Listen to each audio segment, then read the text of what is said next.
I now want to talk about the communist revolution going on in America. And make no mistake about it, we're going through an early phase of a communist revolution. I know it sounds abrupt. I know it sounds unrealistic because you haven't read it in your local paper, but listen carefully. After the end of World War I, Germany was a defeated nation. It had been beaten militarily. Its people were starving because of a continued Allied blockade, and Germany was in shambles. At this moment, the communists took advantage of the situation to go on strike. The year before, Lenin had conducted a successful revolution in Russia, and Germany was the next target. The Communist Party of Germany, also known as the Spartacist Bund, staged massive street demonstrations designed to destabilize the government. They called a general strike in January of 1918 and filled the streets of Berlin with 500,000 of their communist foot soldiers. Eventually, order was restored because conservatives, centrists, and returning war veterans, known as the Free Corps, put down the communist revolution. Now remember, this was before Hitler's rise to power. These were not Nazis. These were ex-soldiers who didn't want to see their country destroyed by the red menace of communism. Now, let's think about who today in America fears returning war veterans.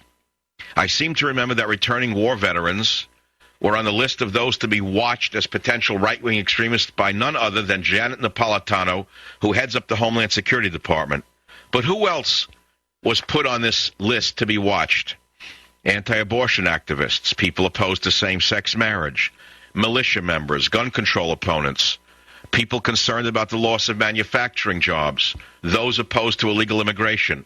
All of you became enemies of the Obama administration.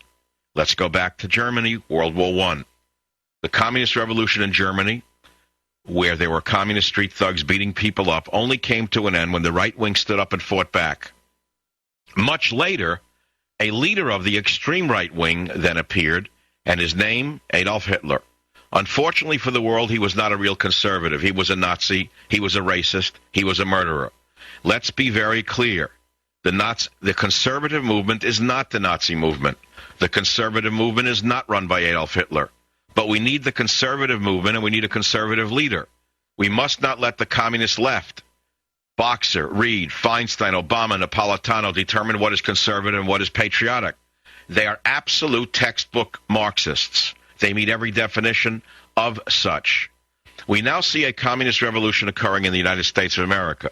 The only thing happening is that the people themselves, the average person, without any leadership whatsoever from the Republicans or conservative leadership, are awakening to the dictatorship that is emerging under Chairman Obama. They are starting to appear at town hall meetings, and they're yelling out, shouting out, talking out, walking out, speaking out. Strangely enough, this is occurring without any conservative leadership from the political establishment whatsoever.